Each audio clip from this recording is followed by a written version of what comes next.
Hello again. Last year, when he arranged for this country to officially recognise Palestine, there were those who compared British Prime Minister Keir Starmer to Neville Chamberlain, whom many characterise as an arch-appeaser. Now, following Starmer's initial refusal to have anything to do with the present war, Chamberlain's name is once more being invoked. This is a frightful injustice. Because if ever there was a man who ensured that this country would be able to stand firm against Nazi Germany, Chamberlain was that man.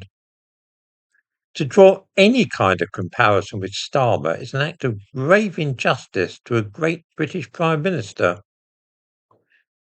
Mention Neville Chamberlain to anybody today, and you are sure to be told that he was a weak Prime Minister who spent the 3 years of his premiership allowing Adolf Hitler to do as he pleased in Europe and avoiding confrontation and conflict at any cost.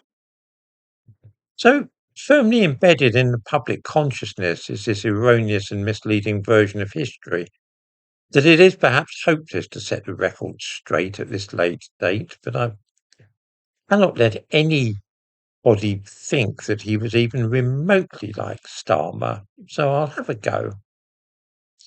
Before I do so, let's have a little quiz. Who was the only Prime Minister in British history to introduce peacetime conscription into our armed forces? Which Prime Minister ensured victory for this country in the Battle of Britain by speeding up the construction of radar stations on the south coast of England and authorising the mass production of Spitfires? Which Prime Minister gained Britain 2 vital years to prepare for the inevitable war with Germany by skillfully playing for time and misleading the Germans into supposing that Britain would adopt an attitude of neutrality towards any conflicts in Europe? The answer to all these questions is, of course, Neville Chamberlain, the man who laid the foundations for our victory over the Nazis. Let's see what he actually did as opposed to what people think he did. It was discovered in Britain in the mid-1930s that radio waves could be bounced off distant objects and the echoes detected from many miles away. In this way, radar was developed, which was to prove of such crucial importance during the Battle of Britain. Towers 300 feet high were built along the English coast in the late 1930s, and these were able to detect aeroplanes heading across the North Sea or English Channel towards Britain. It was this network of radar stations, known as Chain Home, which gave the RAF a winning edge during the Battle of Britain in 1940. Neville Chamberlain was responsible for forcing the pace of the construction of Chain Home because although he was not keen on a second Great War, he followed the old Roman dictum of if you want peace, then prepare for war. It was thanks to his efforts after becoming Prime Minister in 1937 that Britain was at the outbreak of war the only country in the world to be protected in this way by an electronic system which made it impossible to monitor approaching enemy aircraft. It was Chamberlain, too, who accelerated the production of fighters such as the Hurricane and Spitfire, insisting that Britain should start the mass production of such aeroplanes 2 years before the crucial Battle of Britain in 1940. The wisdom of this move may be seen when the German bombing raids began against this country in August 1940. On the first major day of the battle, August the 13th, 1,500 German aeroplanes attacked RAF bases in southern England. Because of the advance warning from the Chain Home system, the British were able to intercept the enemy aircraft.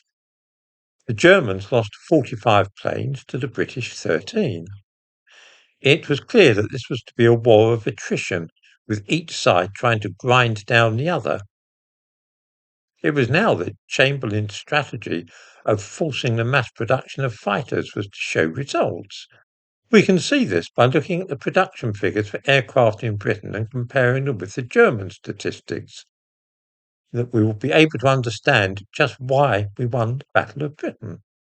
In August 1940, the British produced 476 military aircraft to Germany's 176.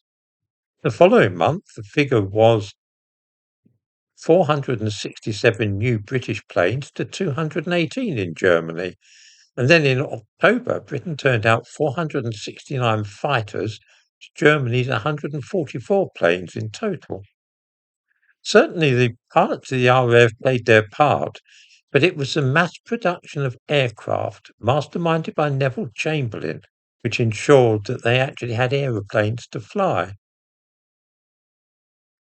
Having decided to make rearming Britain a top priority, Chamberlain realised it would take at least a couple of years before such a policy would allow the country to establish the radar system and be able reliably to turn out hundreds of fighter planes each month. For this reason, he saw that it would be necessary to delay any confrontation with Germany for as long as was humanly possible. Though it was that he engaged in various rounds of pointless and time-wasting negotiations with Hitler, spinning such discussions out and giving the impression of Britain as a country which did not have the stomach to fight.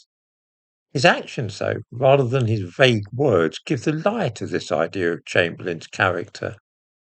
Everybody remembers the Munich Agreement at the end of September 1938, often regarded as an archetypal act of appeasement. But very few people are aware that just 7 months later, Neville Chamberlain's government passed the 1939 Military Training Act, which introduced peacetime conscription for the first time ever in Britain. It meant that by the outbreak of war in September of that same year, there was no delay at all in mobilisation. When Winston Churchill became Prime Minister in 1940, he inherited control of a nation which for the previous 3 years had been on a war footing, thanks to Neville Chamberlain. Had the steps which I outline above just now have not been taken, then it is highly unlikely that the RAF would have won the Battle of Britain, and the course of our history would have been very different. We owe Chamberlain great debt, and to besmirch his name by linking it with that of Keir Starmer is an absolutely appalling slander. As I say, I'm not at all sure how it came to pass that Chamberlain was regarded as such a weak man, when in fact it was his strength and far-sighted cunning which made it possible for us to beat Germany during the Second World War. Hitler merely built upon what Neville Chamberlain had already laid the foundations for.